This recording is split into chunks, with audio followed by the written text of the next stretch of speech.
Pessoal, vídeo rápido aí, é só para mostrar o consumo de uma bomba d'água de tanquinho de máquina lavar-roupa. O pessoal me perguntou aí, tem várias dúvidas aí, tá aqui ó, instalado no tambor de 200 litros. Joga água com força, com abundância.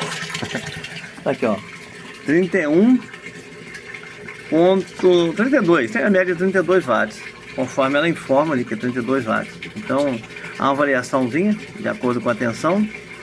Então tá aí, 0.44 amperes, fator de potência aqui da minha rede, o restante ali é de outras medições que eu já fiz, mas a tensão está em 123 volts. Então tá aí, valeu, um abraço a todos, Alce Garagem, em busca do conhecimento.